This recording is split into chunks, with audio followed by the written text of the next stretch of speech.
Jonathan Veillette, prof en sciences politiques ici au Cégep Édouard-Montpetit. Julie Lachance enseigne la littérature ici au Cégep Édouard-Montpetit. Et Julie Lachance est répondante, et là je lui cède la parole là-dessus. Répondante? Du dossier du français au Cégep. Donc, mon petit surnom, c'est RepFran.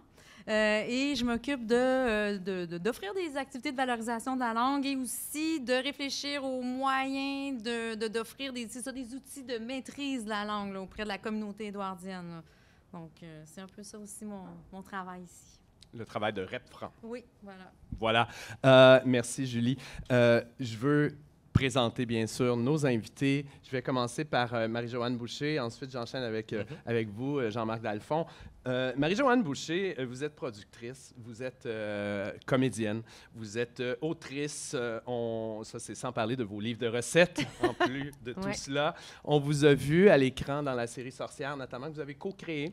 Vous avez joué au théâtre. Avec Jean-Marc, vous avez, j'ai envie de dire, vous êtes les idéateurs derrière le projet Polytechnique, le podcast Projet Polytechnique Faire Face. C'est déjà un gros morceau en soi. Vous avez foulé les planches du Théâtre du Nouveau Monde pour présenter la pièce Projet Polytechnique. Vous êtes les co-auteurs de cet ouvrage Projet Polytechnique, publié chez Atelier 10. Vous êtes en tournée présentement au Québec et comme je le disais, vous allez être ce soir même au Théâtre de la Ville. Alors, merde d'abord pour la représentation de ce soir. Félicitations pour ces accomplissements-là. Puis je vous remercie énormément d'avoir accepté l'invitation. Jean-Marc Dalphond, vous êtes comédien, vous êtes, ma foi, auteur. Vous avez joué, ça je l'ai découvert en faisant des petites recherches, vous avez même joué dans le film Polytechnique de Denis Villeneuve. J'ai fait 11 jours de tournage, mais j'ai été coupé au montage. Ah, ma foi, on voit l'arrière de mon crâne dégarni. C'est quand même une expérience dans votre bagage et un lien avec Polytechnique, avec un grand réalisateur aussi, Denis Villeneuve. Mais vous avez beaucoup joué au théâtre et vous êtes également metteur en scène, maintenant auteur avec cet ouvrage, Projet Polytechnique.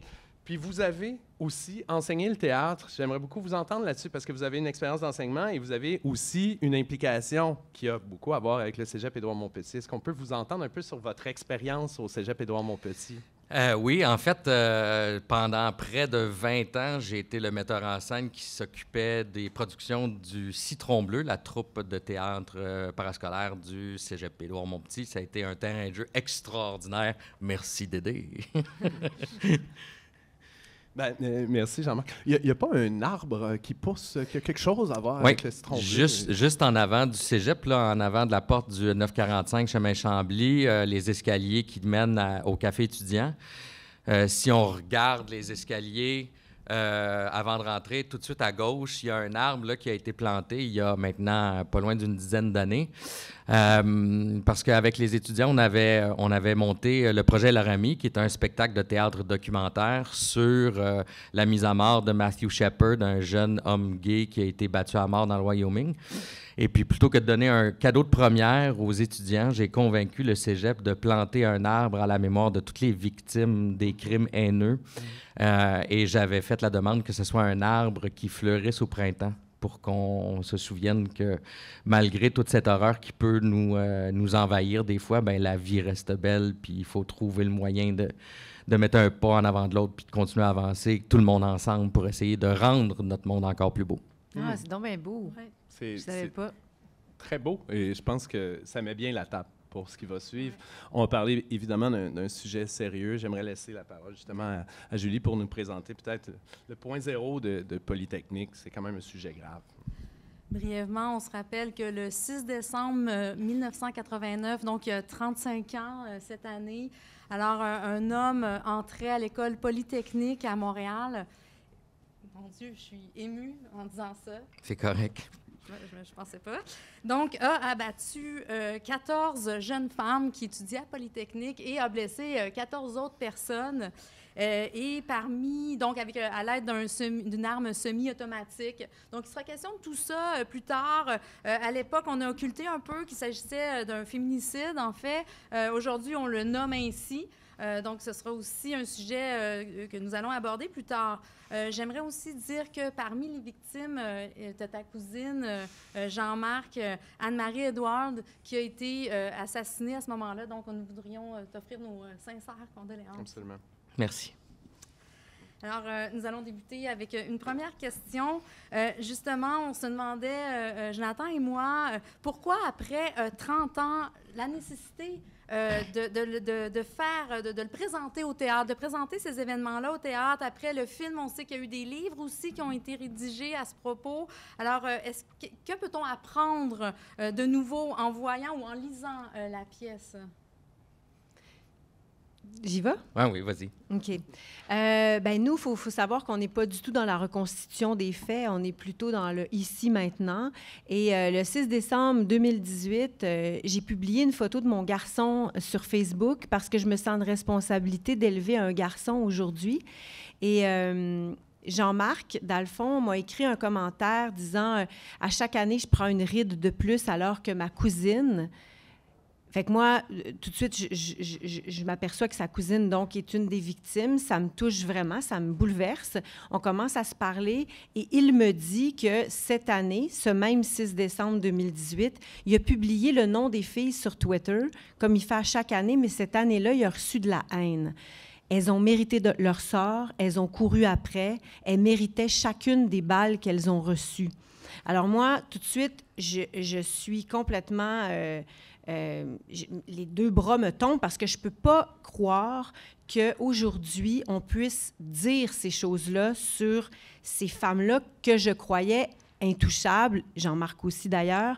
Alors, on se met à parler et je m'aperçois que Jean-Marc me dit, il y a une foule de gens, il y a une communauté d'hommes en ce moment sur Internet, mais tu sais, on parle ici de centaines de milliers d'hommes à travers le monde qui appellent le tueur de Polytechnique, Marc Lépine, qui l'appelle le prophète.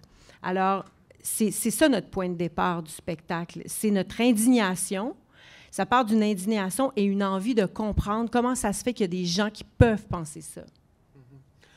Bien, je pense que j'aurais une question complémentaire, à vrai dire, parce que le choix que vous avez pris de le présenter au théâtre, déjà, c'est un choix audacieux. On ne l'avait pas vu au théâtre, mais en plus, vous avez choisi un format au théâtre qui est peut-être avec lequel on n'est peut-être pas nécessairement familier, qui est du théâtre documentaire. Donc, vous avez approché la compagnie Porte-Parole, qui a réalisé notamment la pièce J'aime Hydro, là, parmi les plus connues. J'aimerais ça que vous me disiez peut-être qu'est-ce que ça a permis de faire, ce format-là? Qu'est-ce que le théâtre documentaire permet de faire comme médium que d'autres médiums ne permettent pas? Bien, premièrement, c'est Marie-Joanne qui a proposé l'idée d'en faire un théâtre documentaire. Puis j'ai été rapidement charmé par l'idée parce qu'en fait, ça nous permet justement d'adresser les questions qui sont d'actualité, plutôt que de rester juste dans le vague de l'époque. Parce que, bien évidemment, en 1989, c'était déjà horrible ce qui s'est passé. Mais comme on réalisait que les ingrédients sont réunis pour qu'il y ait un Polytechnique 2.0, que ce soit à Montréal ou ailleurs dans le monde, on trouvait que c'était important de parler des enjeux du ici et maintenant. Puis, tu sais, je dis... Les ingrédients sont réunis, mais depuis qu'on a commencé à travailler sur Polytechnique, il y a déjà eu des Polytechniques 2.0, 3.0, 4.0. Ne serait-ce qu'à Toronto, le tueur avec un camion bélier qui a fauché des vies sur la rue Yonge. Il ne visait que des femmes, il a frappé des hommes par accident. Chris Harper Mercer, Elliot Rodger, il y en a une pléthore là, de ces hommes-là là, qui ont commis ces actes de féminicide et la plupart du temps, ils l'ont fait parallèlement en manière pour rendre hommage à Marc Lépine et à son crime haineux de l'époque. Justement, on parle de théâtre documentaire. Moi, je me demandais, est-ce que c'est vous que l'on voit sur scène ou est-ce que c'est une version, on va dire, distorsionnée ou jouée de vous deux? Là? Parce qu'il y a vraiment le personnage de Jean-Marc et le personnage de Joanne. Est-ce que c'est vraiment vous deux? Bien, en théâtre documentaire, on documente notre vie à travers la recherche. On a fait des recherches pendant 5 ans. Oui, c'est nous, mais bien sûr que nous, dans le récit, on se sert de nous pour pouvoir avancer, pour pouvoir comprendre certaines choses. Alors, tout ce qui est un peu de la fiction, c'est nos personnages, on peut se servir de nos personnages pour pouvoir amener une discussion ou une autre, parce que bien sûr que c'est tout ce qui est écrit a déjà été dit.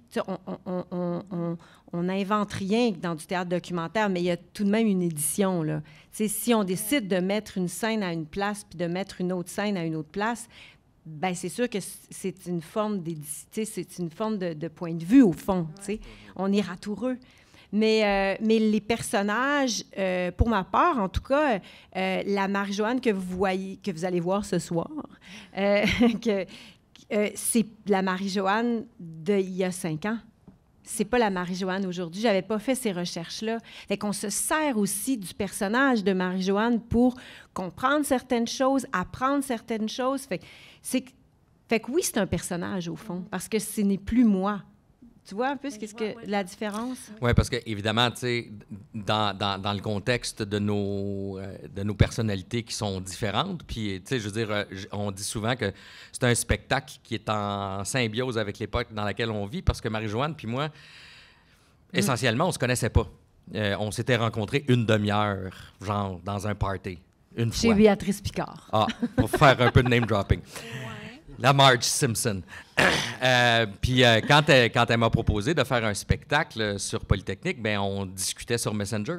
On se connaissait pas, fait qu'on a comme plongé dans le vide. Puis là, évidemment, ben moi, de par mon implication familiale alentour des attentats de Polytechnique, ben il y a plein de choses que je connaissais déjà.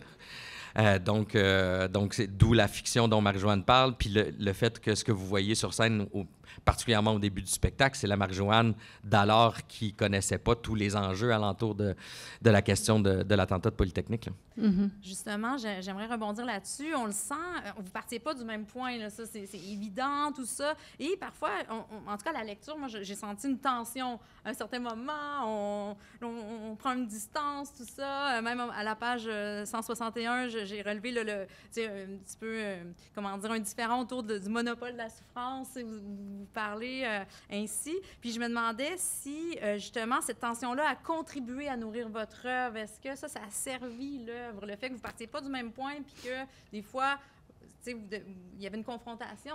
Bien, en dramaturgie, tu sais, toi qui enseignes la littérature, bien, je te tutoie, mais ça va. Oui. Vous qui enseignez la littérature, en dramaturgie, il y a toujours un point de bascule où oui, ça nous a servi. Bien sûr que cette scène-là est romancée. Ouais, parce que c'est pas vrai là, que dans la vie, en fait, ce qu'on a fait, c'est qu'on a ramassé toutes les accrochages qu'on a eus, Jean-Marc et moi, les différents, puis on les a amenés dans une seule scène. Mais elle nous sert, cette scène-là, dans la dramaturgie, puisque c'est un point où est-ce qu'on verse vers autre chose. Parce que c'est un spectacle, tout de même, il faut le dire, qui dure 2h50 avec entracte. C'est quand même un long récit. Puis aussi, pour que on sorte du documentaire à quelque part, tu sais, ça fait en sorte qu'on est accroché aussi à nos deux héros. On nous appelait les deux zéros parce que ça nous faisait rire de nous appeler comme ça. Mais bref, tout ça pour dire qu'on s'accroche à eux, donc on est rendu à la... Vous dites que c'est à peu près à la page 160? Oui. C'est ça, c'est dans la deuxième partie du spectacle. On est passé l'entracte, on connaît les deux personnages. Donc, on est vraiment dans un point où est-ce qu'on a envie de voir évoluer tout de même. Là. Ça fait en sorte qu'on change de cap. Oui, c'est ça. Mais on s'aime encore. Là.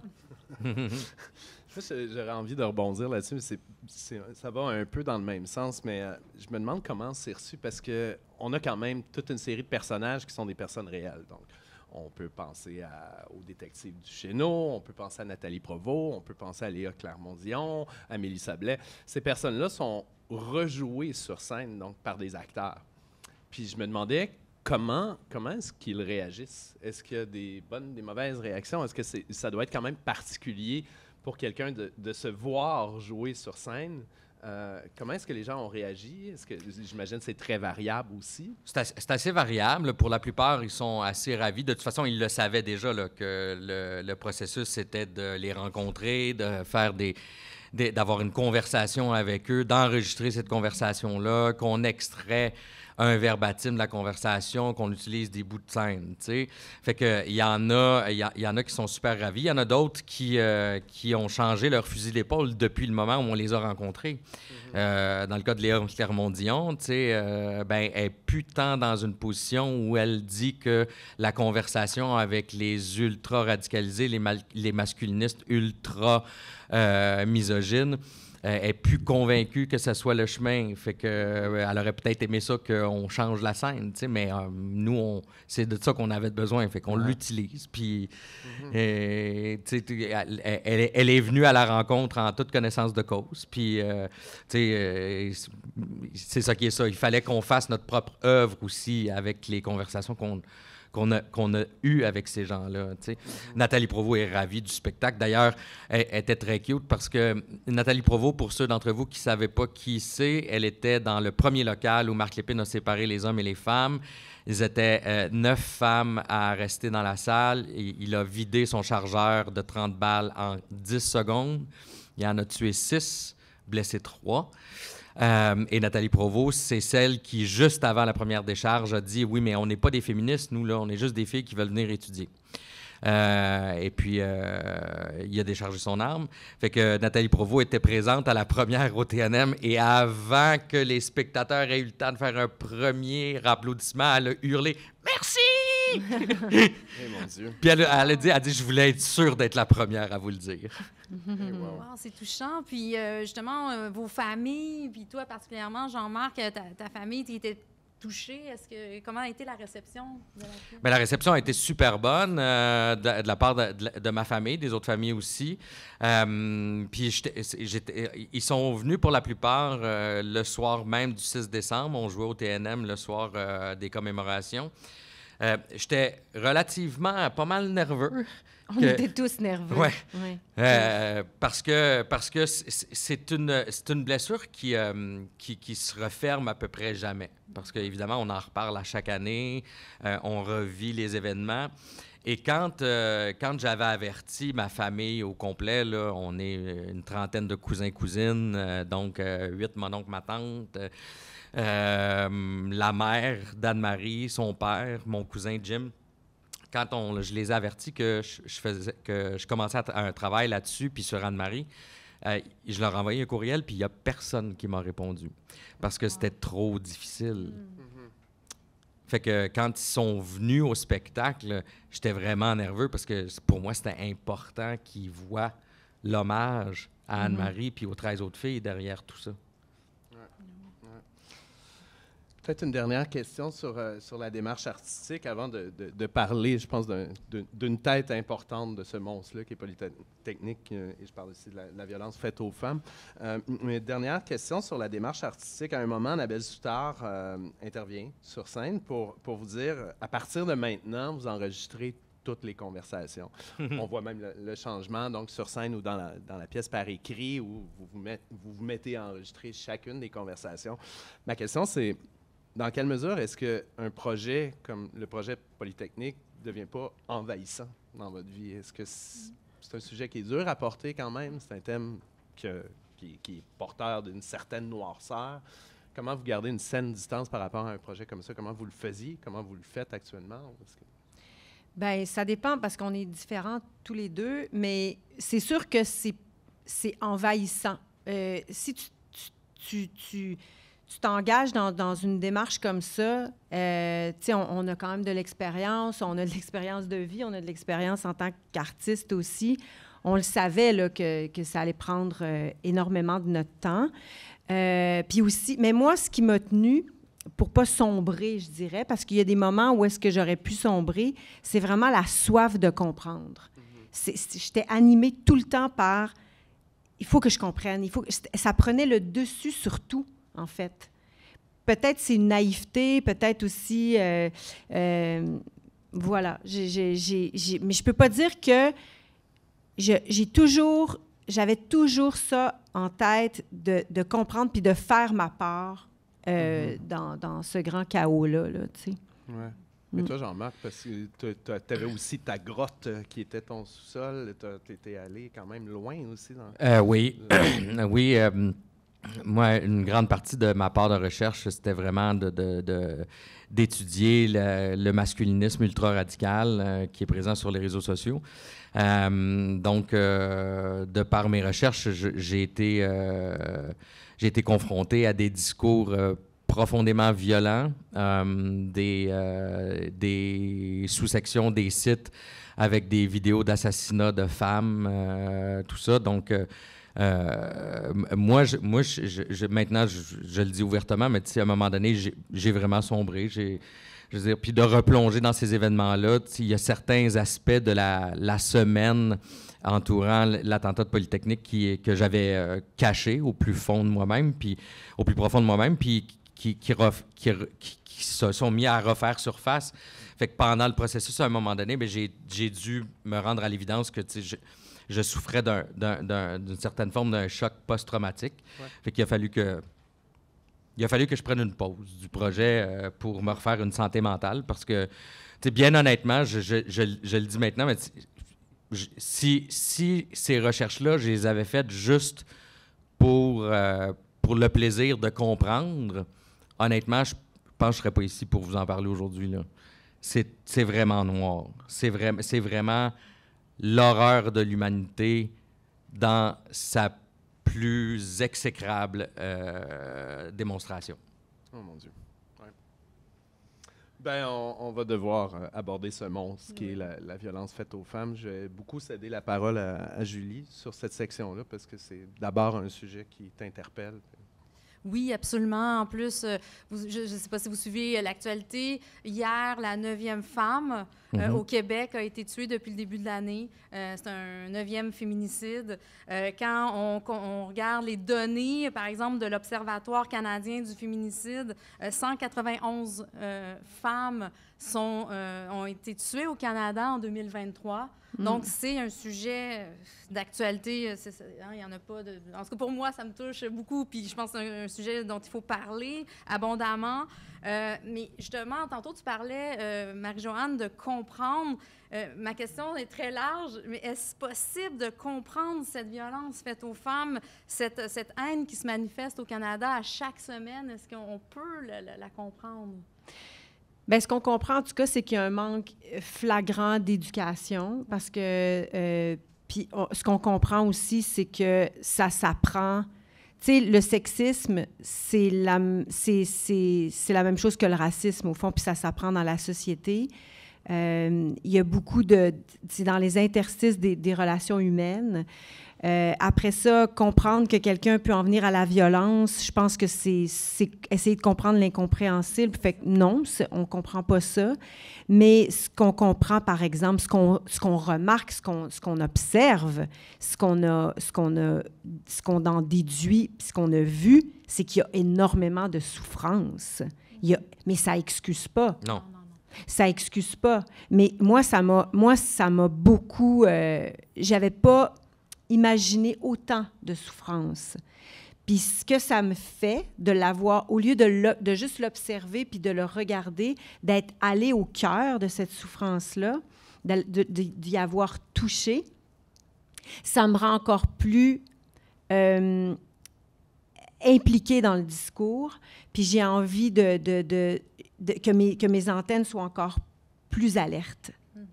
Parce qu'on a, je pense, après 5 ans de recherche, puis après aussi presque 50 représentations de ce spectacle-là, donc il y a un impact là, sur le public, on pourra en reparler plus tard, mais je pense qu'on a tous une part à faire dans ce chaos-là.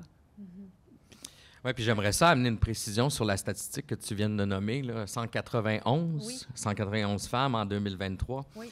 Parce que, pour avoir fait les recherches sur les regroupements masculinistes, le mot féminicide est un mot qui les heurte profondément parce qu'ils disent, s'il y a le mot féminicide, il faudrait qu'il y ait le mot hominicide aussi, plutôt que juste le mot homicide. Fait que la précision que je veux apporter, en fait, c'est que les 191 femmes qui sont mortes au Canada sont mortes parce qu'elles étaient des femmes. Oui. C'est pas des meurtres...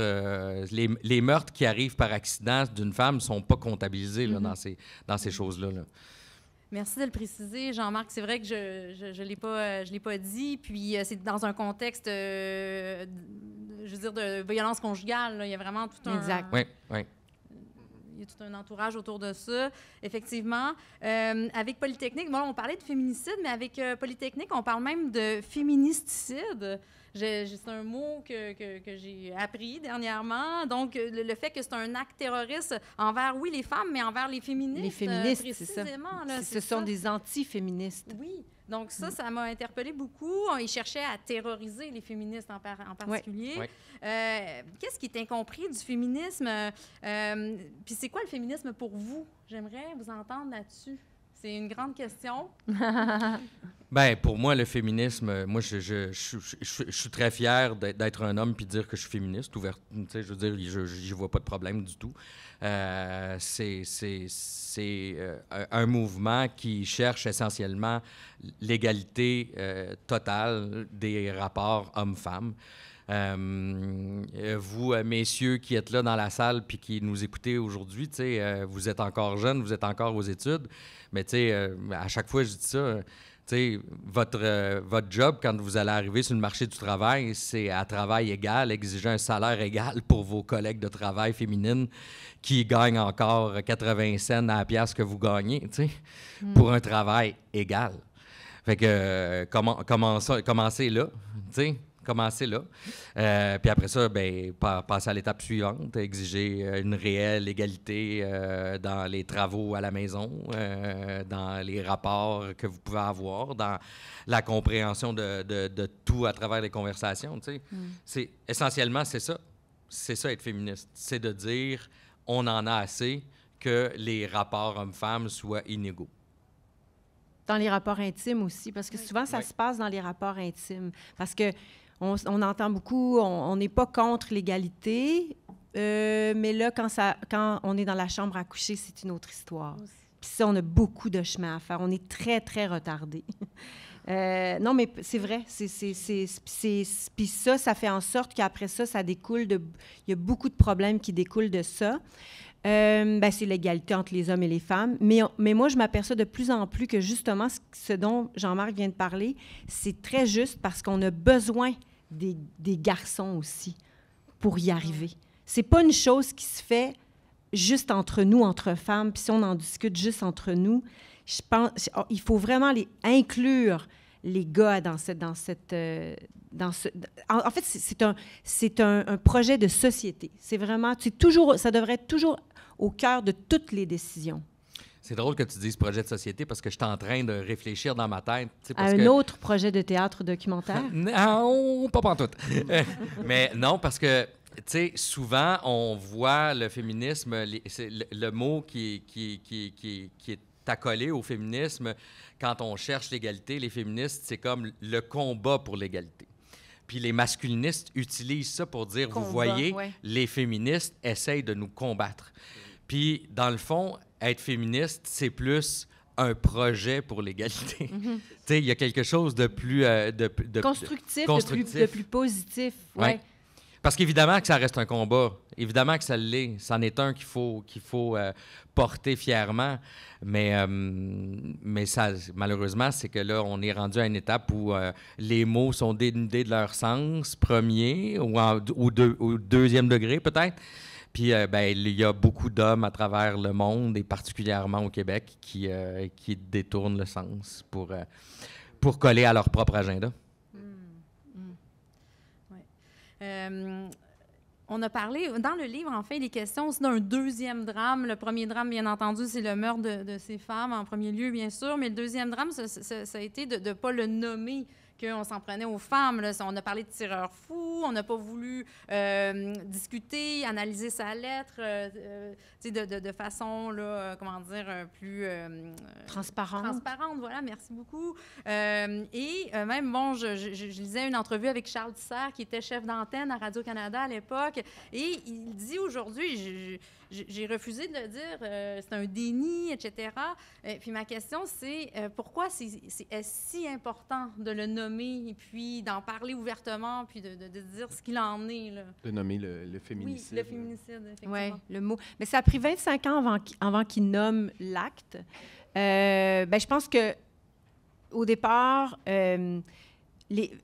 Chantal, je dis toujours Chantal David, c'est ton agente. C'est la troisième fois qu'elle fait l'erreur. Ça n'a pas de bon sens. Françoise David, à l'époque, elle disait que le fait qu'il n'ait pas nommé l'acte pour les féministes de l'époque, c'était presque aussi violent. On s'entend que, je veux dire, il a tué des femmes, là. Presque aussi violent que l'acte en soi. C'est très violent de ne pas le nommer. Puis le silence, c'est violent, d'ailleurs, tu sais. Je pense qu'il faut déjà de nommer les choses. On est déjà dans une piste de réparation, de solution, puis de regarder l'acte tel qu'il est, dans le sens que de ne pas le nommer, ça faisait en sorte, juste de dire d'ailleurs que c'est un tireur fou, c'est déjà de faire silence sur les événements. Et de nommer le truc, c'est de s'inclure déjà dans une conversation, dans une piste de réflexion. Oui, bien c'est ça. C'est de participer au fait qu'on réalise collectivement en tant que cité que le geste posé par cette personne-là ou par exemple, Alexandre Bissonnette, bien, c'est un reflet de qui nous sommes aussi, malheureusement. Puis c'est en acceptant de regarder ces choses-là en face qu'on peut collectivement avancer. Parce que la fameuse lettre de Marc Lépine, son manifeste qu'il tenait à ce qu'il soit trouvé pour que les gens en parlent, sa première phrase, c'est « Veuillez noter que si je me suicide aujourd'hui, 6 décembre 1989, ce n'est pas pour des raisons économiques, mais bien pour des raisons politiques. » Si c'est la première phrase d'une lettre que tu laisses après avoir tué 14 femmes, c'est sûr qu'il y a malheureusement une conversation qui est à avoir. Là. Qui s'était épinglé, si je ne m'abuse. Oui, c'est ça, sur lui, puis qu'on soit sûr qu'on la retrouve. Puis aussi, j'ajouterais que le politique, la police, en tout cas, ont accepté que, parce qu'il y avait une lettre, mais il y avait aussi une annexe avec 19 noms de femmes féministes. Et ça, ils ont accepté qu'elle soit publiée, cette liste-là. Mais pas la lettre. Donc, ils ont publié les cibles, mais pas le motif du tueur. Oui, en fait, juste pour la précision, c'est l'annexe avec les 19 noms. La phrase qui précédait l'annexe, c'est « ont survécu aujourd'hui par manque de temps ces féministes radicales qui auraient pu mourir ». Fait que là, après ça, il a mis son annexe de 19 noms. C'est ça. Puis ça, elle a été publiée le lendemain, le 7 décembre. On pouvait y lire ces noms-là. Mais les motifs du tueur, ils ont décidé de ne pas le publier. Bon, après ça, ils ont plein de raisons. Puis on peut comprendre ces raisons-là, sauf que moi, où est-ce que j'ai un réel malaise, puis ça fait partie du récit aussi, de la pièce de théâtre, c'est que moi, j'ai un malaise. Pourquoi vous avez décidé de le publier? Pourquoi vous avez publié le nom des femmes qui auraient pu mourir? C'est un choix. Tout de même, moi, je trouve que c'est marquant comme choix. C'est odieux. Puis tu sais, la société de l'époque, qui n'est pas si tant différente de la société dans laquelle on vit présentement, tu sais, quelques jours après les attentats, Claude Ryan, qui était alors ministre de l'Éducation, si ma mémoire est bonne, au Salon Bleu de l'Assemblée nationale, a offert ses condoléances aux étudiants de Polytechnique. Il a vraiment juste dit aux étudiants de Polytechnique. Wow. Puis, tantôt, Julie, tu disais que le tueur avait aussi blessé 14 autres personnes. Dans les 14 personnes blessées, il y a un seul gars. Et il a été tiré dans le dos, puis il avait les cheveux longs jusqu'aux fesses. Fait que Marc Lépine l'a mépris pour une fille. Là. Il n'a avisé que... On a des gens qui sont venus nous parler, qui étaient là cette journée-là, qui nous ont dit que dans le chaos qui se passait dans l'école, si jamais Marc Lépine arrivait là, devant un gars, il baissait son arme puis il faisait « c'est correct, pas de trouble, toi, vas-y, bouge, t'as pas de danger, toi. » Eh, mon Dieu. C'est ouf. Ouais. ça me coupe la parole véritablement, mais c'est-à-dire ça m'interpelle vraiment. Mais cette idée-là, pour moi, est troublante de ranger un tireur dans le camp de la folie pour se priver de l'analyse. Pour moi, c'est lourd quand même. Et pourtant, c'est ce qu'on fait systématiquement. On fait ça tout le temps. À chaque fois qu'il y a aux États-Unis, à chaque fois qu'il y a une nouvelle, qu'il y a un drame, c'est un tireur fou. Nous, on l'a fait, l'exercice, là. Puis, tu sais, dans la pièce, on le voit à un moment donné, moi, je vais rencontrer une psychiatre légiste, légale, là, qui a analysé, par exemple, le cas d'Alexandre Bissonnette, qui a passé 20 heures avec Rocco Magnotta, tu sais, qui est une femme, tout de même, qui analyse, là, qui dit, oui, c'est la folie, ou non, il est responsable. Et elle décortique le truc, puis elle me dit... c'est pas de la maladie mentale. La maladie mentale, quand tu as une maladie mentale, ça ne veut pas dire que tu vas avoir une violence envers les autres. C'est beaucoup plus dangereux d'avoir une violence envers soi-même, d'avoir un risque. Le risque suicidaire va être augmenté, mais pas de là à aller tirer sur quelqu'un. C'est 5 % de la maladie mentale qui amène à la violence. C'est très peu. Ça m'a surpris quand j'ai lu ça. C'est vraiment... Moi aussi, ça me sidère parce que je fais comme... Mais voyons donc. Mais c'est tellement facile de dire que c'est un tireur fou. Quand on dit c'est des fous, on se met tout de suite au-dessus de la mêlée puis on fait « Ah, ben c'est des fous. De toute façon, nous, on peut pas... on peut rien faire contre la folie. » Quand Alexandre Bissonnette a fait la tuerie de la Grande Mosquée de Québec, il y a certains journaux qui parlaient encore un tireur fou dans la Grande Mosquée de Québec. C'est systématique. Puis, tantôt, tu as parlé un petit peu, Jean-Marc, des incels, si on le dit en français, là, les célibataires involontaires. Je pense qu'on peut le traduire ainsi. Tu les as infiltrés, tu en as parlé un petit peu, tu as vu des choses horribles. Est-ce que tu as toujours, puis même Marie-Joanne aussi, est-ce que vous avez toujours le goût de comprendre ces gens-là après avoir vu tout ça? Bien, c'est-à-dire que là où mon opinion a changé sur ces groupes-là, c'est que évidemment que c'est il y a énormément de souffrance, comme Marie-Joanne disait, de solitude, tu sais. Maintenant, qu'est-ce qu'il faut faire pour aider ces hommes-là, ces jeunes hommes-là, à sortir de derrière leur écran d'ordinateur, puis aller respirer l'air frais, puis entrer en contact avec d'autres gens, pour que ces idées vraiment violentes-là sortent de leur tête, puis fassent un peu de ménage. Tu sais, je pense qu'on a une responsabilité collective à trouver des solutions. Il m'apparaît que la première et la plus simple, c'est dans votre entourage à vous, si vous avez quelqu'un qui est relativement isolé, qui est abonné à des fils sur TikTok ou sur Instagram avec des tendances un petit peu plus masculinistes, ben, je veux dire, vous avez l'obligation de parler avec ces personnes-là pour essayer de leur faire comprendre que c'est peut-être pas le bon chemin. Parce que, tu sais, dans le cas d'Alexandre Bissonnette, il y a un imam qui a dit de lui, avant de mettre des balles dans la tête de ses victimes, quelqu'un a mis dans sa tête des idées plus dangereuses que ces balles.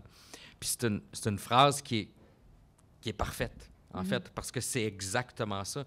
La radicalisation, qu'elle s'en aille vers la misogynie, qu'elle s'en aille vers les anti-musulmans, qu'elle s'en aille dans la radicalisation religieuse. La radicalisation, ça reste la radicalisation. C'est le même chemin. C'est le même chemin. C'est les mêmes mécanismes. Fait que c'est la cible visée là, qui change, mais on a collectivement la responsabilité, puis individuellement la responsabilité d'essayer de prévenir ça en gardant nos oreilles ouvertes, en étant curieux de notre prochain, puis pour aider ces personnes-là à se sortir du sujet. Tu sais, moi, ça me fait toujours capoter quand je dis ça, là. Le seul département universitaire au Canada, à part les départements là, qui font des recherches nucléaires puis qui ont accès à des matériaux dangereux, là, le seul département universitaire au Canada qui a une porte barrée, ça prend une carte d'accès puis un gardien armé, c'est le département d'études féministes à l'UQAM. Tu peux pas rentrer là comme tu veux. Ça te prend un rendez-vous. Puis il y a quand même un dude avec un gun à la porte pour être sûr qu'il se passera rien. C'est absurde qu'on vive dans ce monde-là. Là. Question, autour, une question qui interpelle peut-être la communauté étudiante parce que il y a un intérêt marqué, malheureusement, je pense, pour des influenceurs comme Andrew Tate, par exemple. Julien Bournival. D'autres. Effectivement. Dans le cas de Andrew Tate, on l'a renommé le roi de la masculinité toxique, un titre qui lui sied quand même relativement bien. D'abord, comment est-ce qu'on peut expliquer, comprendre ce regain-là de popularité pour les masculinistes? Bien, je pense que la première des choses, c'est reconnaître qu'il y a une recette parfaite. T'sais?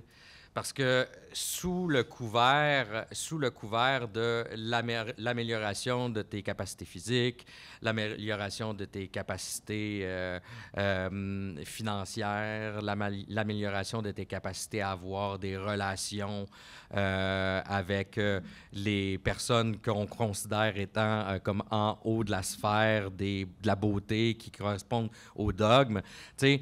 Il y a comme un discours que quand tu ne prends pas le temps d'écouter bien comme il faut la phrase, ben soudainement, ça peut paraître un peu attirant. Tu sais, moi, je fais souvent le parallèle entre Mathieu Bock-Côté, puis voyons comment il s'appelle, lui. Non, c'est pas grave, j'oublie son Richard nom. Martineau, non? Non, c'est un anglophone. Son frère jumeau. C'est un anglophone.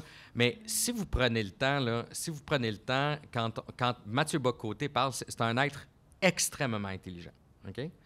Mais il utilise son intelligence à notre désavantage. Puis quand il parle vraiment fucking vite. Fait que là, à un moment donné, tu n'écoutes plus vraiment qu'est-ce qu'il dit parce qu'il y a trop de mots. Fait que là, c'est facile de sombrer dans « Ah, bien, il doit avoir raison. » Parce que tu n'es pas capable de computer tout ce qu'il te donne comme information. C'est étourdissant. Puis, ben, être étourdissant, ça s'approche d'être enivrant. Fait qu'à un moment donné, ben, c'est facile de dire oui. OK, oui, clairement.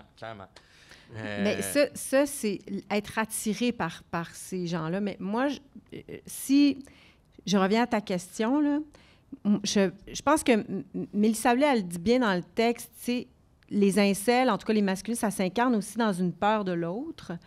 Donc, le fait qu'il y ait une résurgence de la parole des femmes, qu'on parle un peu plus fort, qu'on prenne une place, c'est sûr qu'il y a un...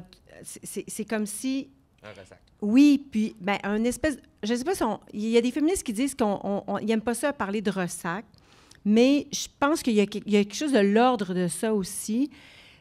Ils ont peur de l'oppression inversée, d'être contrôlés par les femmes. C'est vraiment cette peur-là. Puis elle est réelle. Elle est réelle pour eux. Elle est tangible pour eux. Alors que c'est pas ça qu'on demande. C'est juste... Parce que quand tu entends un Jean-Claude Rochefort, un Rick Flashman dire que comme il y a des groupes féministes, il n'y a jamais eu de groupe masculiniste pour faire face à ça, tu fais « Mais de quoi tu parles? » C'est complètement... Mais il est convaincu. C'est une conviction. Ils sont convaincus complètement. Puis c'est ça que Marie-Frédérique Allard dit. C'est beaucoup plus facile de traiter quelqu'un qui a une maladie mentale parce qu'il y a des médicaments. Mais traiter une conviction, c'est impossible, ou presque. J'ai l'impression que des fois, les femmes sont, pour ces hommes-là qui souffrent, tu l'as mentionné, sont un bouc émissaire. Exact. Je vais pas bien, mais c'est à cause des femmes. C'est à cause de toi. Tu es responsable de mon bonheur. Ah oui. Quand on a rencontré Jean-Claude Rochefort, Jean-Claude Rochefort est la première personne au Canada à avoir été condamnée et à avoir fait de la prison pour avoir fomenté de la haine envers les femmes. Il est sorti de prison au mois de janvier, là. Fait que le dude, il y avait un blog de 700 pages qui s'appelait marclépine.blogspot où il ne faisait que la glorification du tueur de Polytechnique et de ces choses-là. Quand on s'est assis avec lui pendant 2 heures, les 2 heures les plus longues de nos vies. Oui, vraiment. Et puis, à un moment donné, on lui a posé la question, mais avez-vous déjà eu des conjointes?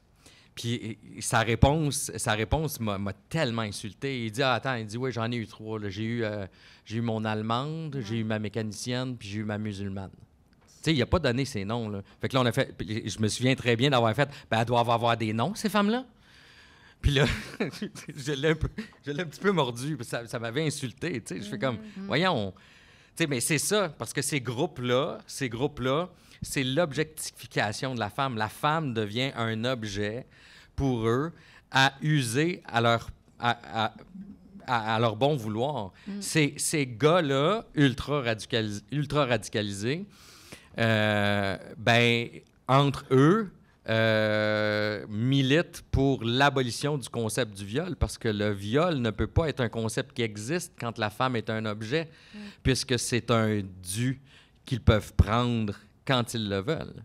Alors, pour revenir à votre question, Julie, qui demandait, est-ce que vous y retourneriez? Moi, je ne le regrette pas de l'avoir fait.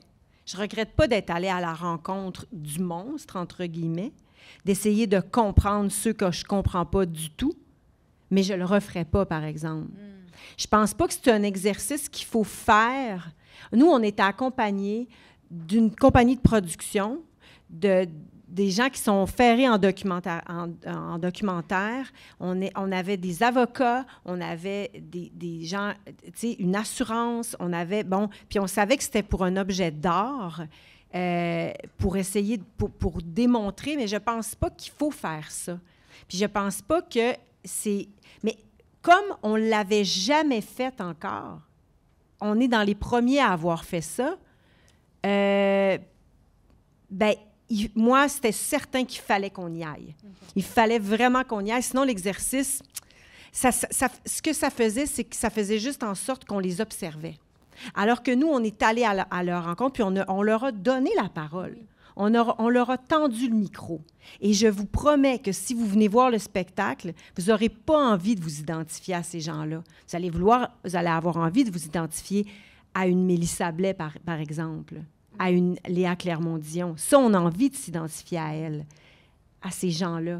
Mais à lui, à ces masculinistes-là, à ces incels-là, je ne pense pas qu'on va avoir semé cette graine-là chez un spectateur.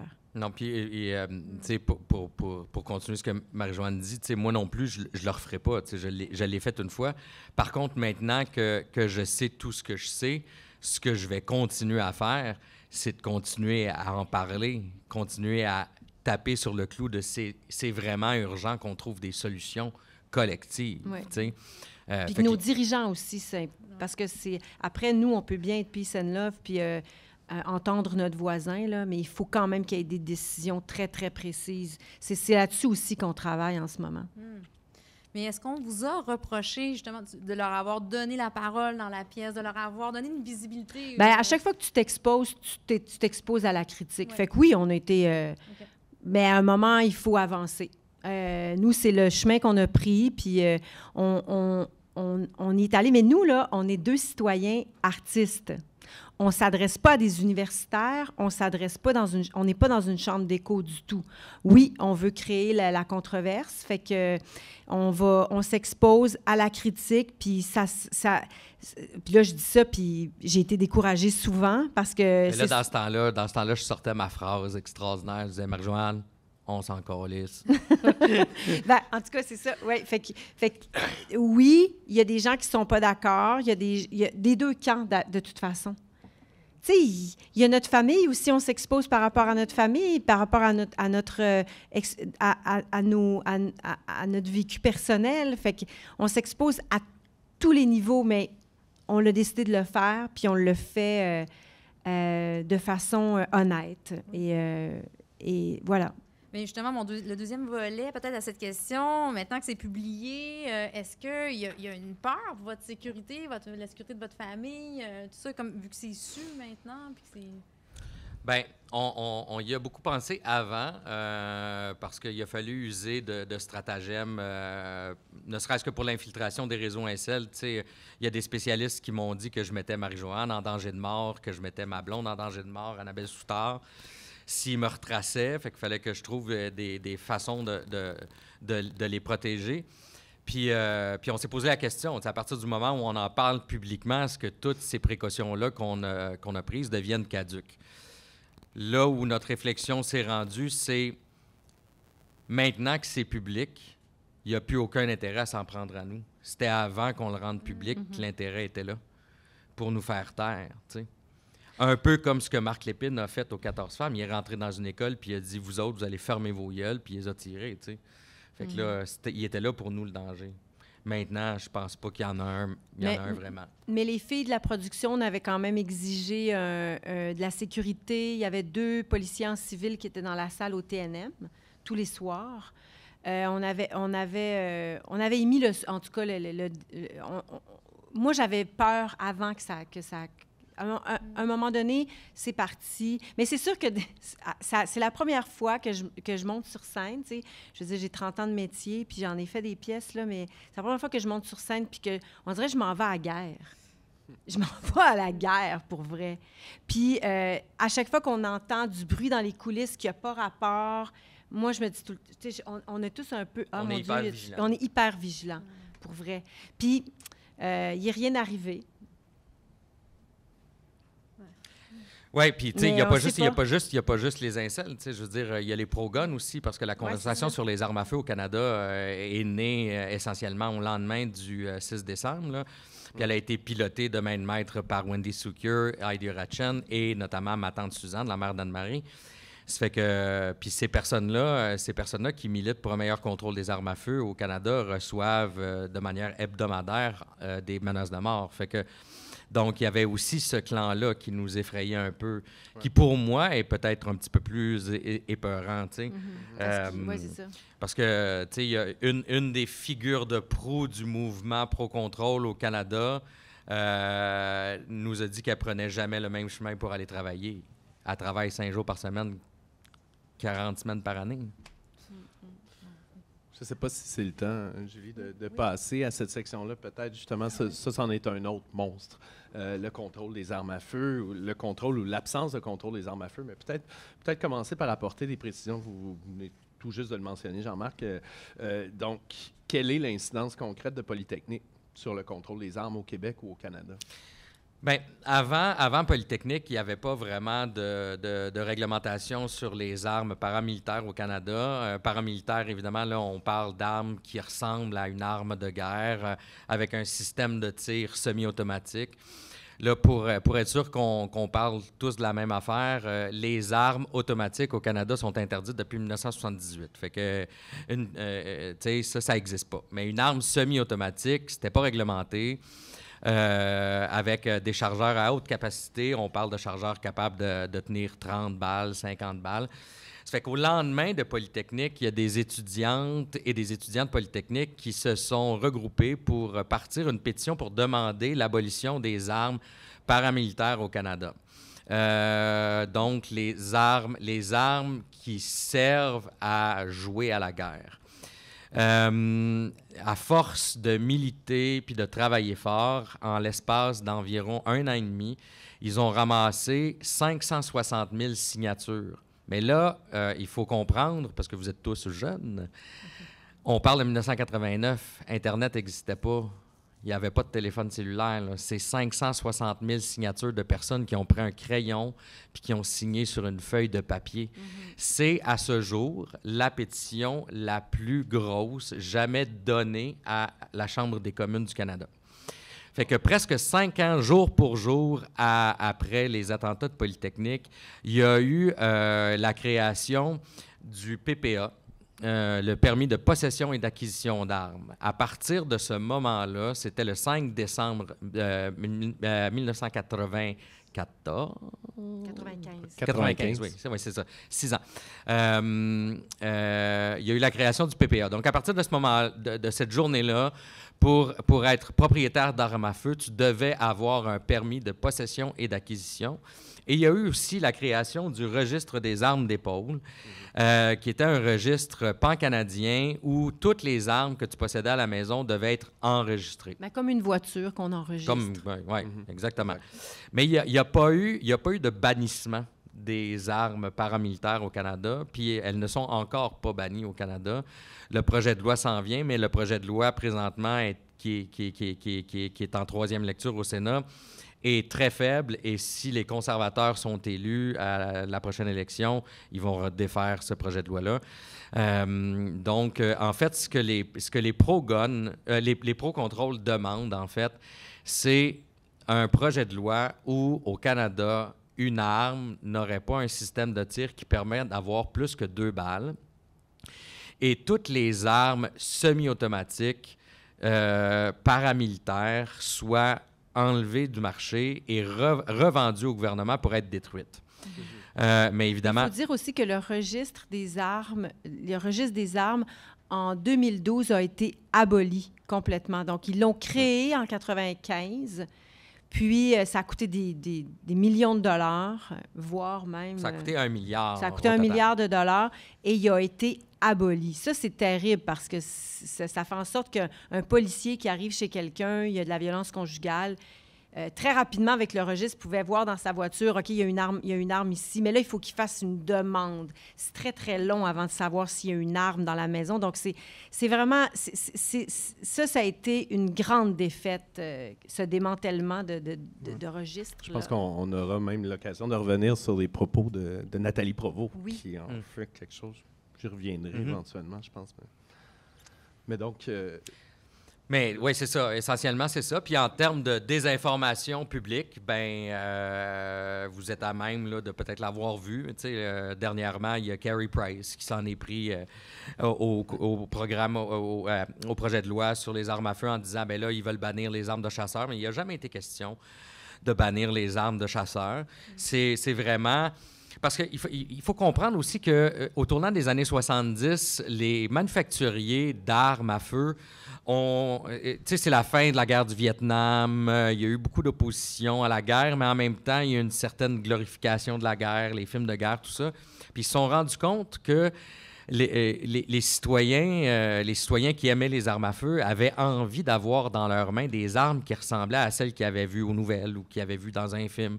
Fait qu'ils se sont mis à commercialiser ces armes-là. C'est devenu un objet de consommation, vers monsieur et madame tout le monde, alors qu'elles avaient été conçues au départ pour des utilisations militaires. Puis c'est un marché qui a rapidement pris feu, puis que les gens se sont intéressés. Puis les manufacturiers étaient bien contents parce qu'ils avaient déjà vendu toutes les guns qu'ils pouvaient vendre aux armées. Là, ça leur prenait un marché nouveau pour continuer à vendre. Parce qu'une arme, ça dure très, très, très longtemps. Fait qu'une fois que tu en as vendu une au gouvernement canadien, elle va durer 20 ans, 30 ans. T'sais? Fait que là, puis elle coûte juste 5 000 $. Fait que c'est pas sur 30 ans, c'est pas un gros retour pour toi là, qui est le vendeur. T'sais. Ça fait que... Et puis on est un petit marché au Canada, fait que les manufacturiers au Canada voulaient pas faire des chargeurs à basse capacité parce qu'au Canada, les armes à feu sont limitées à 5 balles.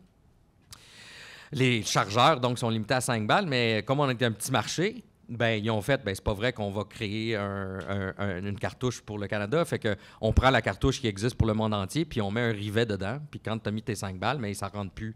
Mais tu as juste à prendre une paire de pinces, t'enlever ton rivet, puis voilà, tu as soudainement un chargeur haute capacité. C'est illégal d'être en possession de ce chargeur-là. Mais ça se fait pareil. Ça se fait pareil. Puis je veux dire, faut que tu le saches que quelqu'un l'a. Faut que tu le pognes en train de l'utiliser. Tu sais, je veux dire, il y a plein de...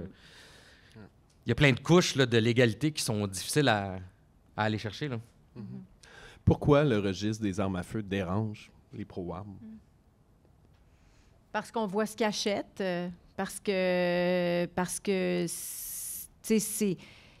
ils sont très, très avares de combien j'ai d'armes à feu. Il y a des gens qui ont beaucoup d'armes à feu, là, qui ont... Un arsenal. Il y a un arsenal chez eux, là, des trentaines, des 4, 40, 50, c'est pas rare. Là. Ils font la collection de ces armes-là. Puis à chaque fois qu'ils achètent une arme, il y a un prix je pense qu'à chaque année, ça leur coûte, je sais pas moi, mettons 50 $ par arme. C'était 25 $, je pense, par fait que là, arme. Plus t'en as, plus on sait combien t'en as, plus ça va te coûter cher.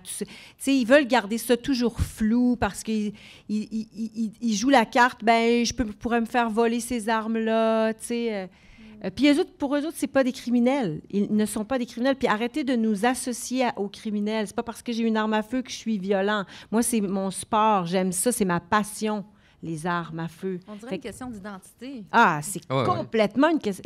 C'est très passionnel. Puis souvent, tu sais, ces gens-là disent, vous connaissez rien aux armes à feu, c'est des armes de petit calibre, tout ça. Puis il faut faire la différence entre le calibre puis la force de frappe, qui est calculée en kilojoules. Fait que oui, un AR-15, c'est une petite balle. Tu sais. Ultimement, c'est vraiment une petite balle. Fait que ce qu'ils font, c'est que comme ils tirent sur des cibles en papier, ben ils font, regarde, le trou est minuscule. Ouais, mais quand tu tires dans un mannequin balistique, qui est un mannequin qui est fait avec un gel qui permet de reproduire la densité d'un corps humain, ben le trou à l'entrée est vraiment minuscule. C'est dans le dos le problème. Tout est arraché, tu sais, parce que la force de frappe est tellement forte. C'est ça. Fait que c'est ça. Essentiellement, notre projet, ultimement, c'est ça. C'est ouvrir la conversation puis voir les deux côtés de la médaille. Parce que, oui, tu dis pas faux quand tu dis que c'est du petit calibre, mais tu oublies de dire que c'est de la haute capacité. Un élément important, quand même. Oui. Nathalie Provost, je veux revenir sur des propos qu'elle tient dans la pièce qui sont, ma foi, quand même assez percutants. Donc, première phrase de Nathalie Provost. Je pourrais pardonner à Marc Lépine, mais je pourrais jamais pardonner à Stephen Harper d'avoir aboli le registre des armes à feu. C'est des propos que vous endossez? C'est des propos avec lesquels vous êtes d'accord? Est-ce que vous trouvez que c'est y aller trop fort? Bien, moi, c'est ça. C'est drôle, tu dis ça, puis j'ai des frissons. Puis je le joue à chaque soir, puis je l'ai entendu. Puis c'était sûr que c'est un moment crucial aussi dans la scène, parce que moi, ça me fait... Je me dis, mon Dieu, OK, c'est fou, là. Non, j'endosse pas ça. Bien sûr que non. Mais j'ai pas vécu qu'est-ce qu'elle a vécu. C'est une survivante, je le répète. Là. C'est ça. Elle a reçu 4 balles, 4 projectiles dans le corps. Elle vit encore avec un morceau de balle sous sa paupière ici. Fait que j'endosse pas ça, mais je peux comprendre qu'elle puisse penser ça. Parce que c'est terrible ce qu'a fait Stephen Harper à l'époque. C'est terrible d'avoir aboli ce registre-là alors qu'il avait travaillé, puis que s'il y a eu 560 000 personnes qui ont signé, donc il y avait beaucoup de gens qui pensent comme ça, tu sais. Parce que ce qui est terrible aussi dans ce que Stephen Harper a fait et ce que Pierre Poilievre pourrait faire prochainement, c'est qu'en fait, la plupart des pro-guns au Canada, là, évidemment, là, c'est rien de scientifique, mais ont des tendances conservatrices. Et les lobbies d'armes à feu qui sont financés et soutenus par le fameux NRA qu'on a aux États-Unis sont très, très, très influents au sein du gouvernement, des troupes conservatrices et eux-mêmes ouvertement s'appellent des kingmakers. Fait que Stephen Harper a été élu grâce à l'aide des pro-guns. Il a réussi à obtenir son mandat majoritaire parce qu'il avait cédé aux demandes des pro-guns d'abattre le registre des armes à feu.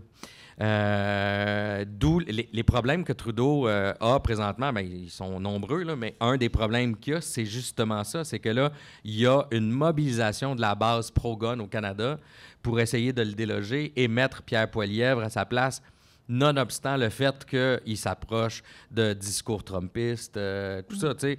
Je veux dire, ça n'a pas d'importance pour eux autres. Ce qui est important, c'est qu'on ne touche pas à nos guns. Tu sais.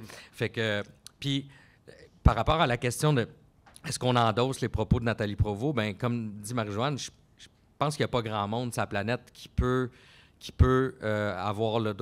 Je pense pas qu'on peut juger ce que Nathalie a dit parce qu'on n'a pas vécu ce qu'elle a vécu.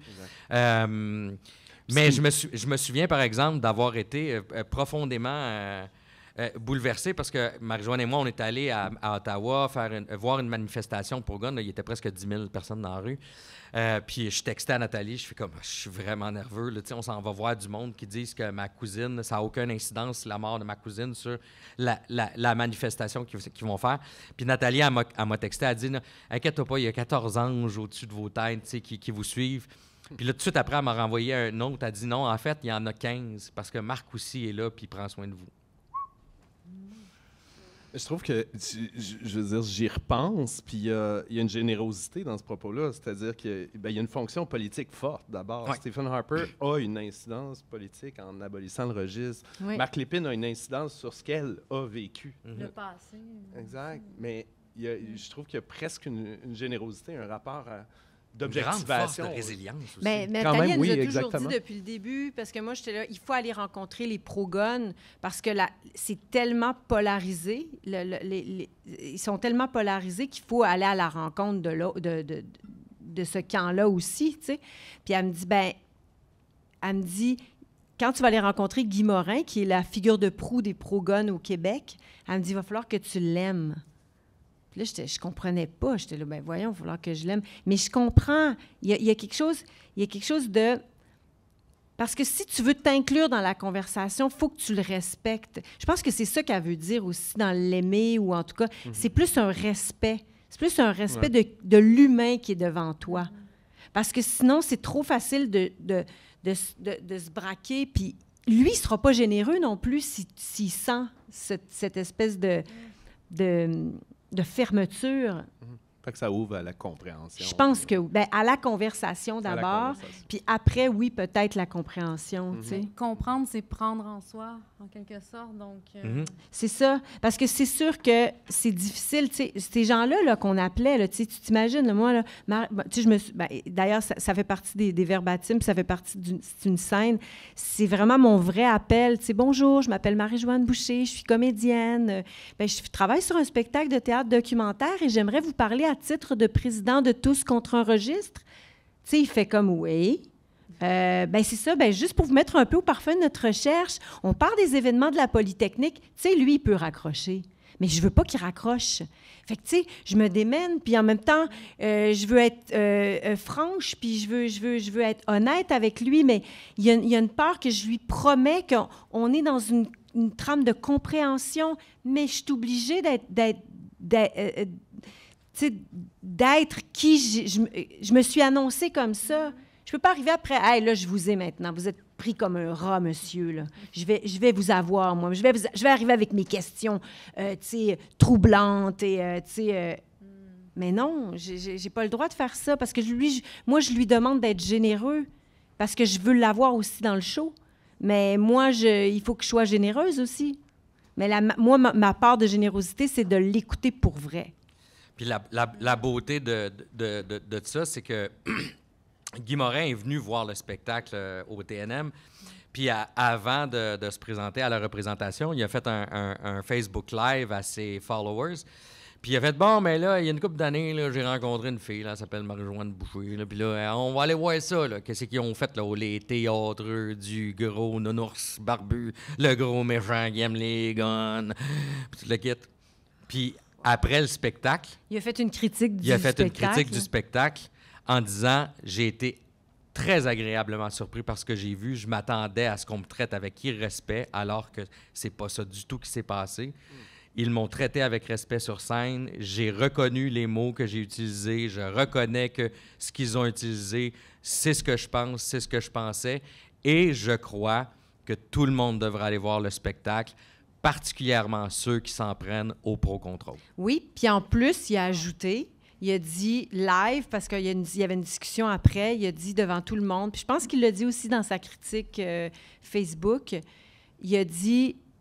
Je me suis surpris à être touchée des gens qui, d'habitude, me font, tu sais, comme Nathalie Provost, comme... Il n'a pas nommé de nom, mais il a été touché. Wow. Il a été ému, il a dit même. Ça me surprend vraiment. Là. Puis en plus, qu'il propose à ses followers là, d'aller voir la pièce. Je ne sais pas s'il y en a beaucoup qui sont venus. Je ne sais pas. On n'a pas ces statistiques-là. Malheureusement. Je citerais Nathalie Provost, justement.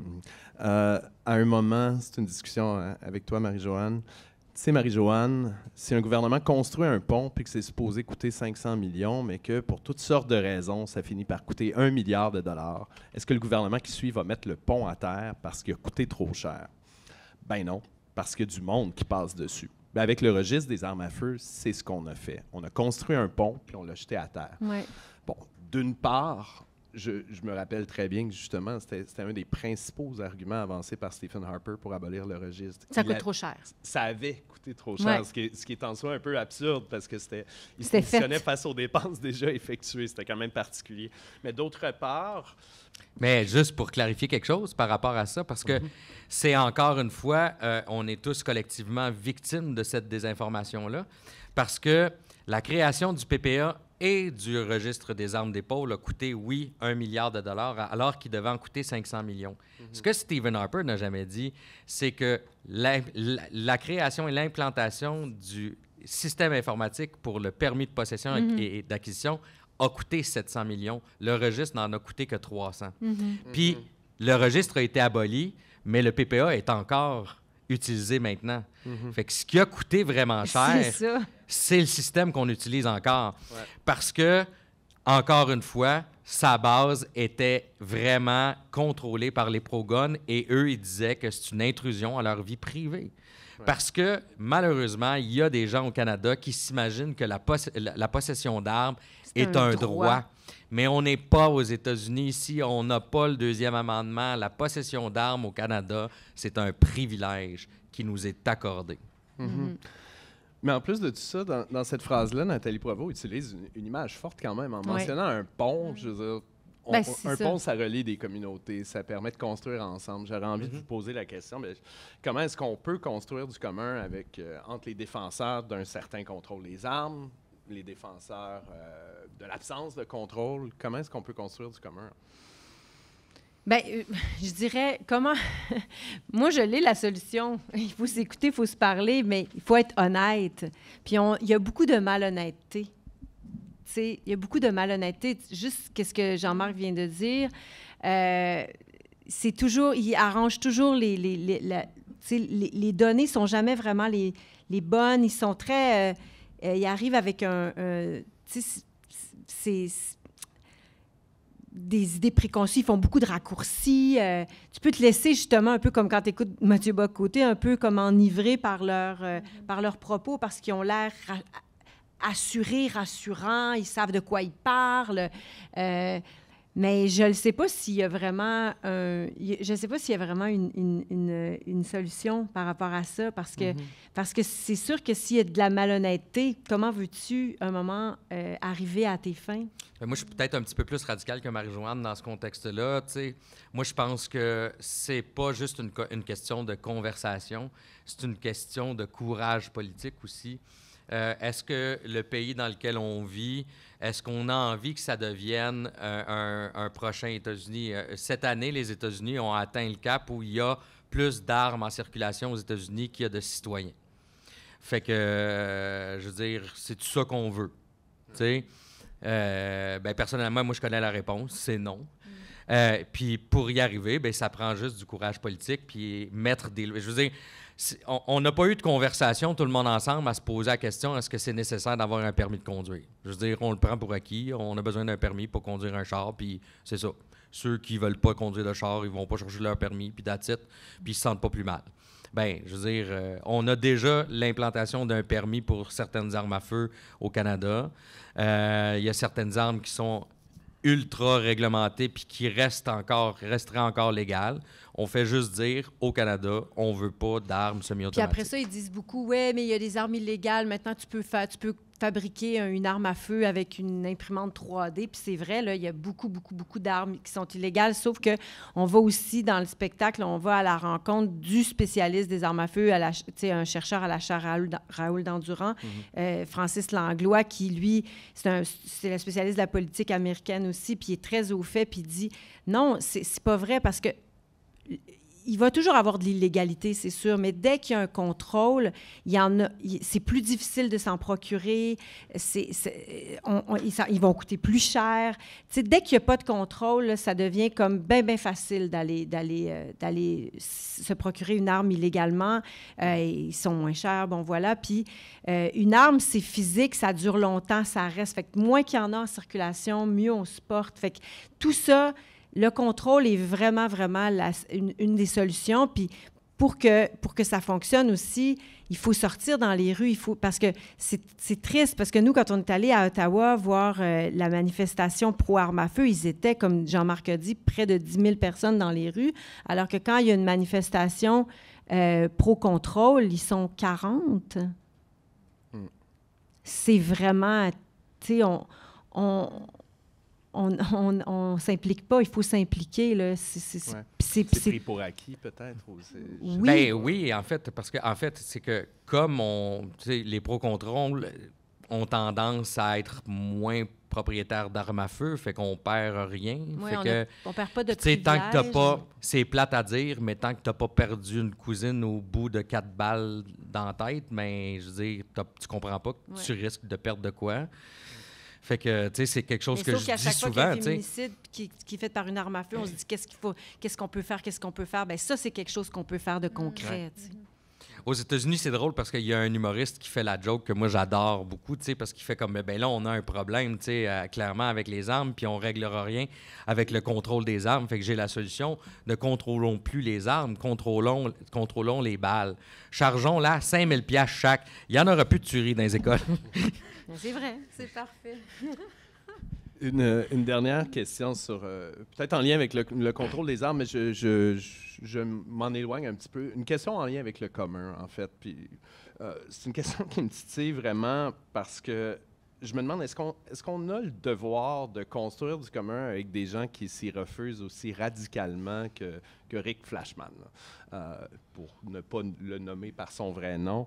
Mais je veux dire, il faut savoir que parmi les écrits qu'il a publié en ligne, il mentionnait que les femmes devaient vivre sur un autre continent. Celles qui s'y refusaient devaient être ni plus ni moins abattues. Abattues, oui. Qu'est-ce qu'on fait de ce type-là? Pourquoi est-ce qu'un être abject comme ça, qu'est-ce qu'on en fait? Bien, je pense que collectivement, on est capable de se dire qu'il y a certains discours qui sont inadmissibles.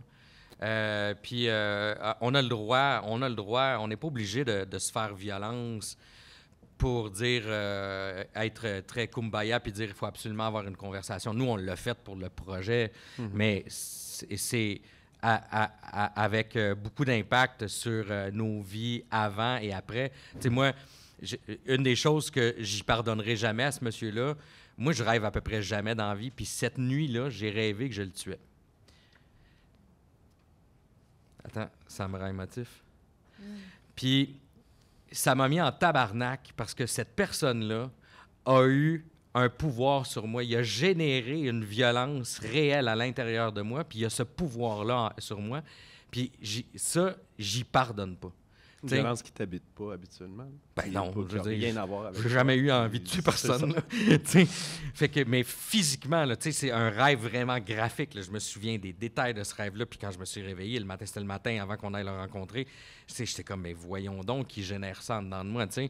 Fait que je pense qu'il y a certaines personnes qu'à un moment donné, il faut mettre une ligne puis dire, ben là t'as atteint la limite du discours haineux, de l'incitation à la haine, puis je porte plainte à la police.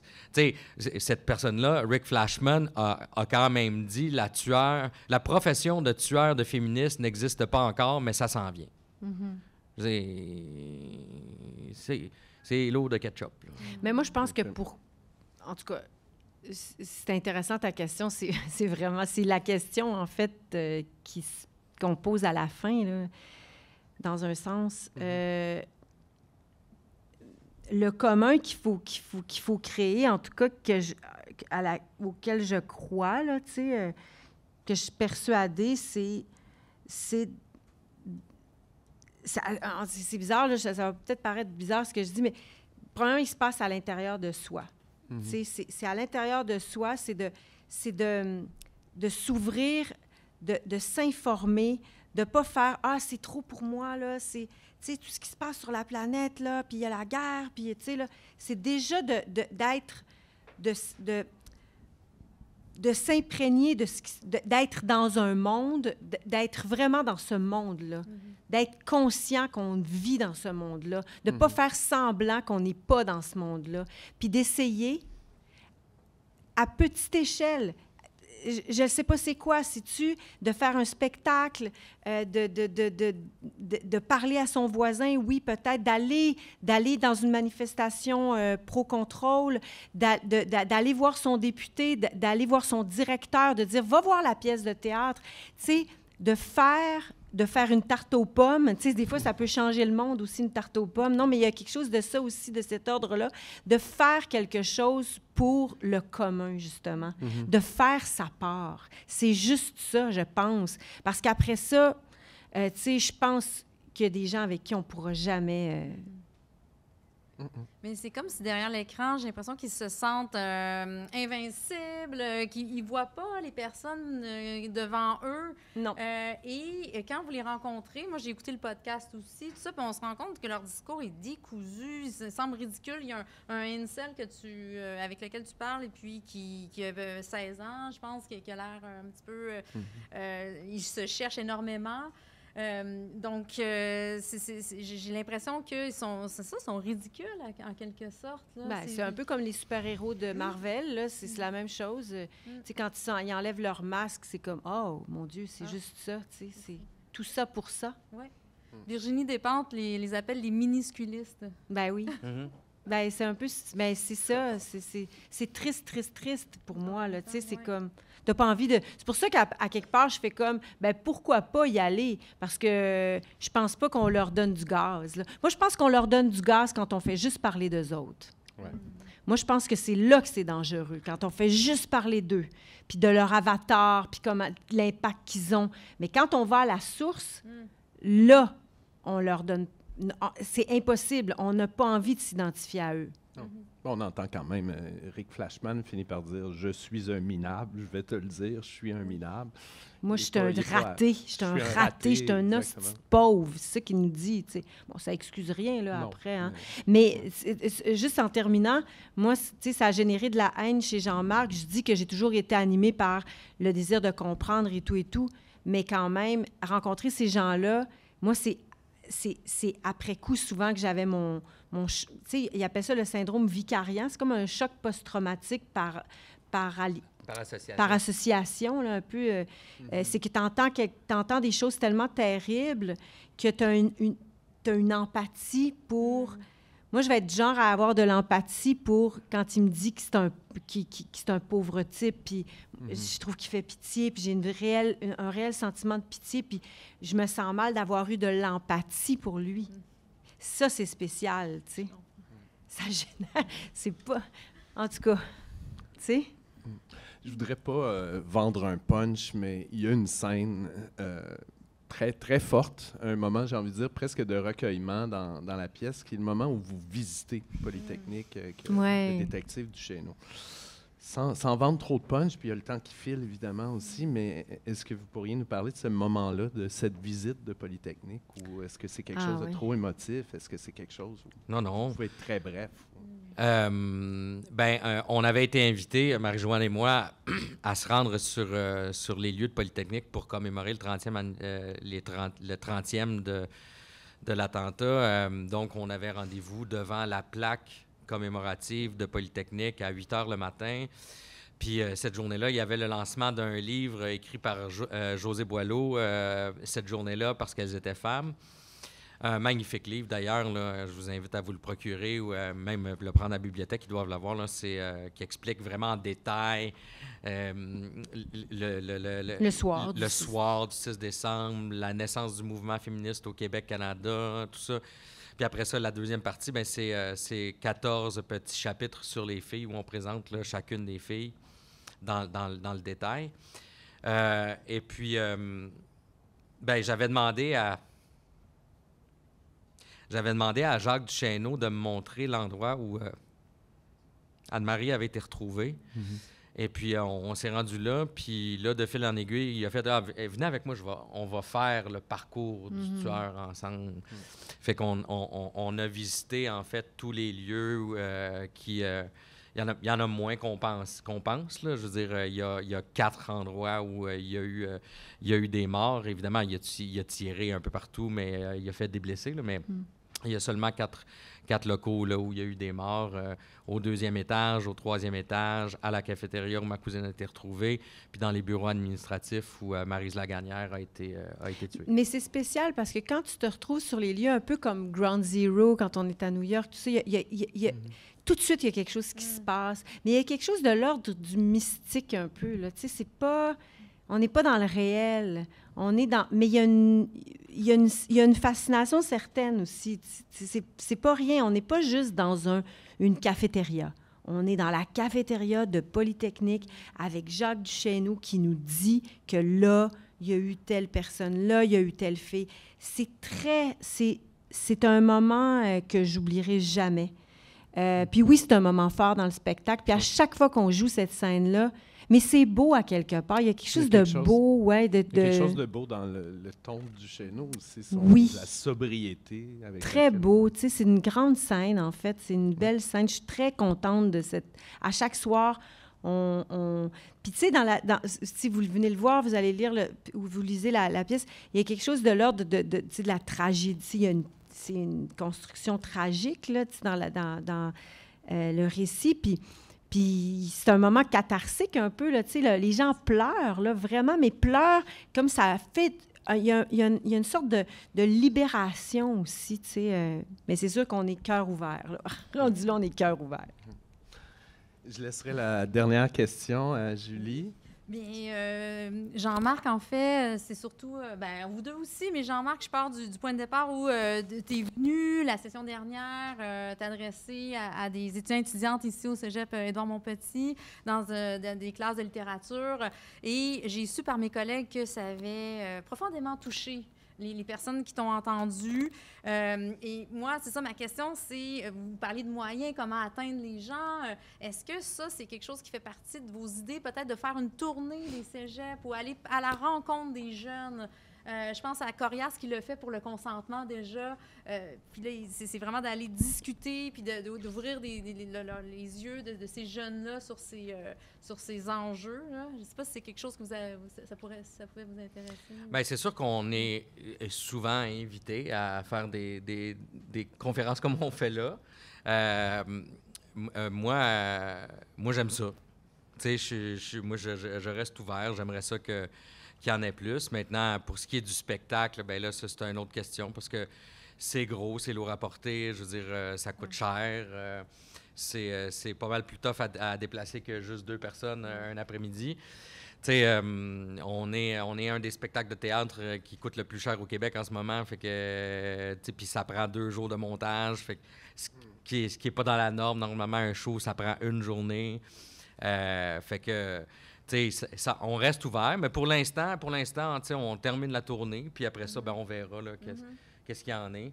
Parce que, aussi, bien honnêtement, de venir en parler avec vous aujourd'hui, c'est sûr qu'il y a des petits moments où j'ai fait « Oh, mon Dieu, OK, j'ai l'émotion un petit peu qui me pogne. Mais quand on était au TNM, on est comme parti comme un marathon.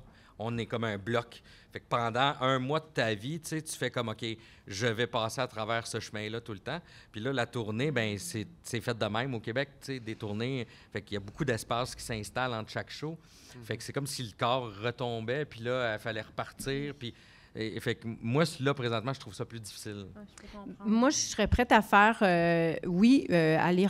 c'est très agréable de faire ça, là, d'aller à la rencontre des jeunes, mais moi, je reste convaincue qu'il faudrait qu'il y a un mélange des deux qui pourrait être... Tu sais, c'est sûr que moi, j'ai un côté production, là, mais je pense que c'est pas juste à cause de ça, c'est que l'impact, le spectacle, l'impact qu'il y a sur le public, moi, j'ai jamais vécu ça. Puis oui, c'est vrai que c'est dur, on retombe un peu dans ces affaires-là, puis c'est difficile comme artiste, comme humain, mais ce qu'on reçoit après le spectacle, ça me gonfle d'énergie pour pouvoir continuer tout le temps, à chaque fois que ça me fait ça. Puis je crois que l'œuvre théâtrale a plus d'impact à long terme que juste une conférence. Okay. Bonjour. Donc, je me demandais, je sais que vous, Madame Boucher, vous avez des enfants, mais je ne sais pas si vous avez des enfants. Je me demandais par rapport aux futures générations, est-ce que ça... vous voyez ça comment? Est-ce que vous êtes optimiste par rapport à ce que ça va s'améliorer? Est-ce que vous avez peur que ça s'empire? Comment est-ce que vous voyez ça, dans le fond? Ben moi, je vais être super honnête avec toi. Moi, j'ai peur que ça empire. Je veux dire, on s'entend, là, je veux dire, c'est pas tous les gars qui vont tomber là-dedans. Mais j'ai peur que ça empire parce qu'au moment où on a commencé nos recherches, l'âge moyen des jeunes hommes qui fréquentaient les forums incels était entre 18 et 25 ans. Au moment où on se parle, c'est 13-21 ans. Fait que tu sais, puis c'est en l'espace de 5 ans.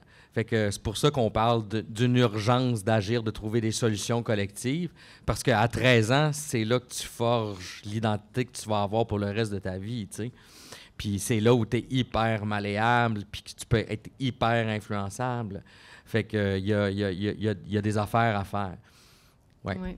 Bien, c'est ça. Je suis un peu dans la même... Tu sais, moi, je suis inquiète aussi, mais il faut que les décideurs... il faut vraiment qu'il y ait une réforme des réseaux sociaux parce que ça se passe tout là. Parce qu'il faut dire aussi, on ne l'a pas dit dans le spectacle, on ne l'a pas dit tout à l'heure, mais moi, au départ, j'étais là, mais c'est le dark web, c'est caché, je vois pas ça, ça me... Tu sais, on a juste à pas y aller dans... Mais c'est très accessible, puis ça percole sur TikTok, puis c'est des tu sais, le discours est vraiment mainstream, puis c'est très, très accessible. Donc, moi, je crois que c'est pour ça que je continue à croire qu'il faut qu'on poursuive notre démarche, puis poursuive notre militantisme un peu en tant qu'artiste, là, mais pour accrocher les décideurs, pour qu'il y ait vraiment une réforme des réseaux sociaux, parce que sinon, c'est sûr que c'est délétère, puis ça va continuer, là.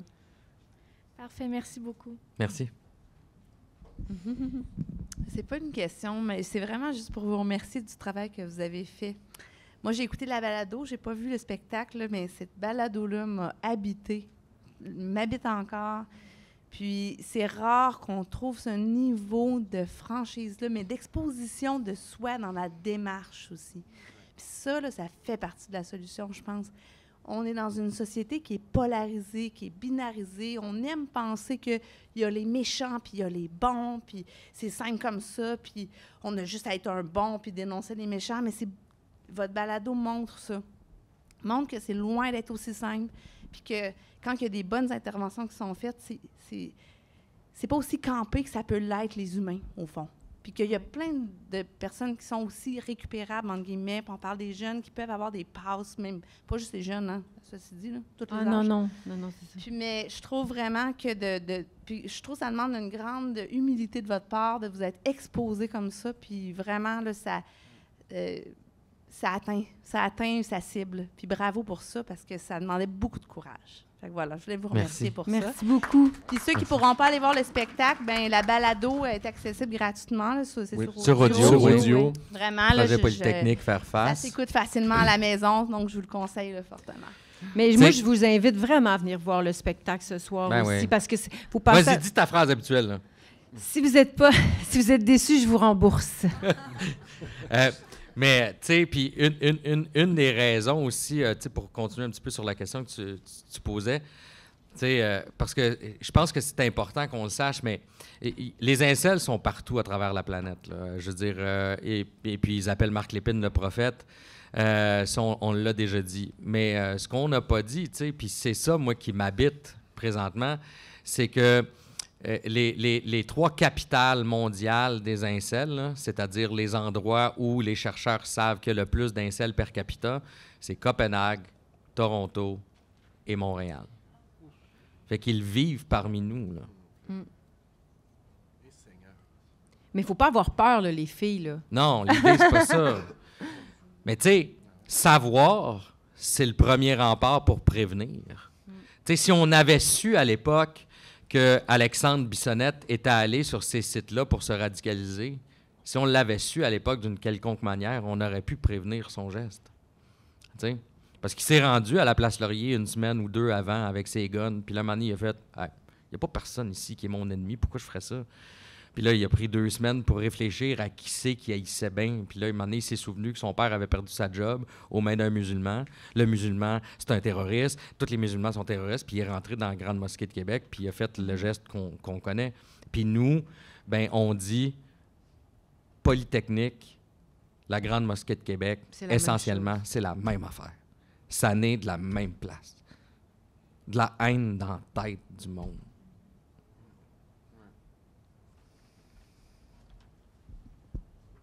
Dernière question. Ou tirage. Ou tirage. Ben, tu sais, avant le tirage, tu sais, je finis sur une dernière affaire parce que moi, je trouve ça beau, tu sais. Aussi, être conscient de nos propres biais, puis être ouvert à notre ignorance. Parce que dans le processus du projet Polytechnique, tu sais, une des choses qu'on a faites, c'est toutes les tueries dont on parle, c'est de nommer les victimes, tu sais, fait que les victimes de la Grande Mosquée de Québec ou de Christchurch en Nouvelle-Zélande, les 51 personnes qui sont mortes, c'est toutes des personnes musulmanes avec d'une origine différente de la mienne. Puis, tu sais, je veux dire, ça a été un beau cadeau pour moi, ça, de m'ouvrir à ça, de faire dans quel ordre on publie leur nom, parce que c'est quoi leur nom de famille, je le sais pas. Ça fait pas partie de ma culture.